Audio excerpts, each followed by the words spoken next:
What's good YouTube, and welcome to the house. Before we get too hot and heavy with what's happening with the Rise premiere instead of sneak peek, I just want to take a moment to thank you guys so much that have slammed the join button. Over 50 people have now joined, which actually costs money to you guys. It's blowing me away that for the channel badges that Kraus worked on and the people actually looking at slapping that are doing so, and we're building more emotes for the streams, and it's been really awesome. Thank you guys so freaking much again. I can't believe that many people already are on there. That being said, let's hop into today's market watch with what's happening with Rise of the Duelist and what's different here than sneak peeks used to be.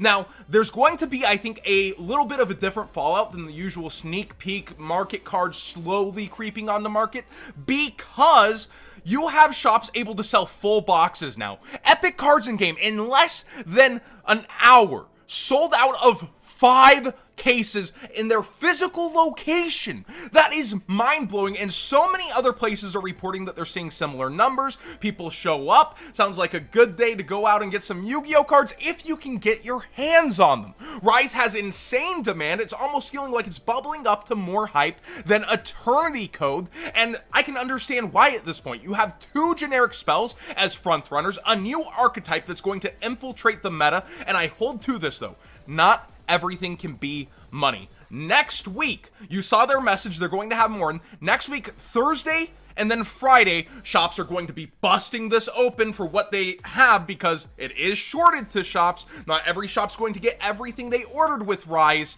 but you're going to see them bust open what they can. You're going to see cards hit the market, and when you have that competition, every single case is a coin flip at a Starlight, and 4 out of the 5 are very good, looking like $400+ between DD Crow, Ecclesia, triple tactical talents. You have so many good Starlights. It's crazy. DD Crow too, of course. The loser's kind of Gaia, the cover card in this case. So all those are like looking 400+ besides Gaia. A 4 out of 5 chance coin flip per case.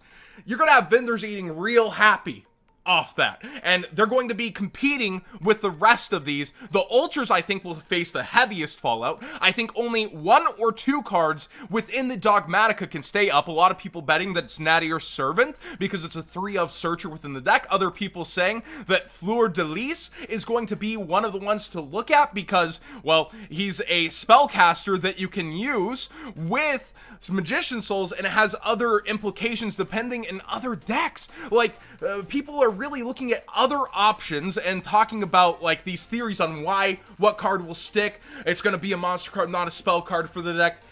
It's crazy, but there's only going to be, I think, 1 to 2 winners that go up from here with Dogmatica, and the rest will fall out, especially with having generic spells vying for the top spot. And with Droplet versus Talent, where it's going to end, it's a hard call. Right now, Talent is winning. We knew it would be overhyped from the start, but a lot of people in my comment section have actually been saying it's worth the hype. It's see and play in the OCG. It's going to take the meta, and maybe I'm looking past it like I did Lightning Storm, where I'm like, yeah, sure, it'll go down to 60, then go back up.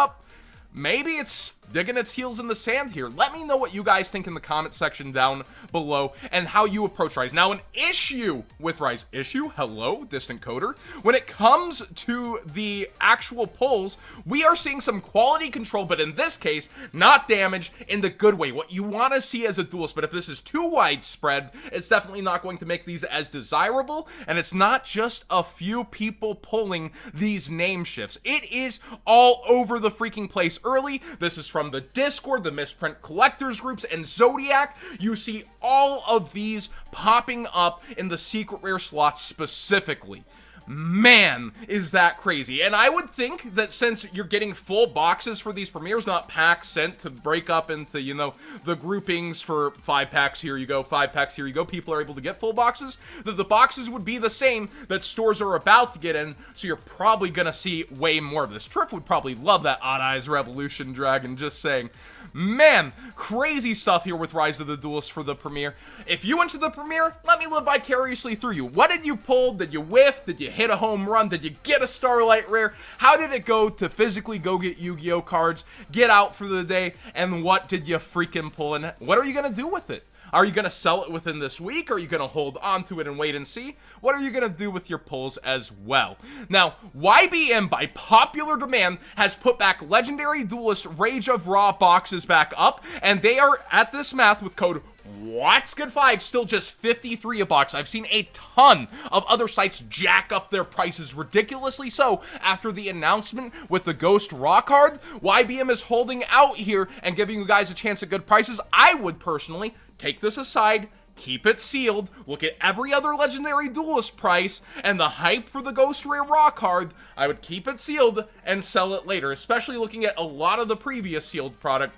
53 a box is one of the best deals by far you can get right now, and you support the channel when you use code What's Good 5. Now, one of the only sites not to use What's Good 5 dropped their Titans deck box and still have the Protect bags in. There's also, for you degenerates, the Senpai deck box. But for the men of culture that love Godzilla, oh my freaking gosh, they have outdone themselves. They have Rodan and Mothra on the top two, which I guess by their site doesn't show up. But you can get these right now. There's limited quantities. Be sure to check them out over at Gym Accessories and use code CHAMPS10 for 10% off. Now let's get into the rest of the market besides that Rise of the Duelist deep dive. Generator Boss Stage has people going crazy. $40. People talking about mixing it in other places. There's another card that goes with this.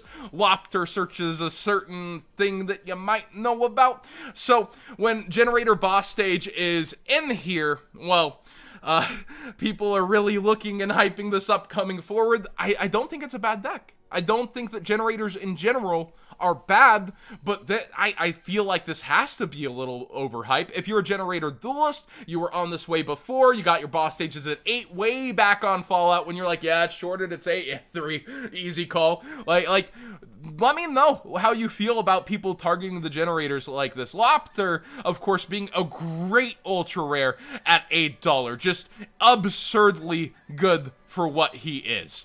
Sky Iris got a buyout, I guess with Odd Eye's Revolution Dragon being here. Odd Eye's Searcher question mark. I don't know if Triff made a profile or something on it. We see it towards $9 to $10. This is one of Jackie's favorite collector cards, actually, so this is hilarious. $10 for Sky Iris? Good old inside jokes aside, man, that's kind of crazy. Condemned Witch is what I was talking about just a second ago, and she is also up in price, and people are saying to grab her at this price. I don't really know how to feel about that, but you do get to add a Forbidden Quick Play spell. That does include Droplets, Droplet Searcher, and then you're able to special summon a level 4 fairy monster from your deck, Yeah, so there's like this tech in for generators. Generators are kind of getting to another stage with Droplet and being able to interact in the metagame.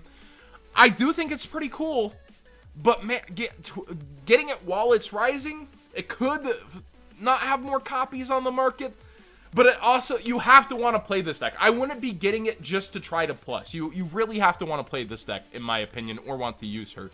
Number 35, speaking of the number hunters completing their number collections everywhere that I've seen posting, amazing post, by the way, on Reddit and Zodiac with all the numbers being out.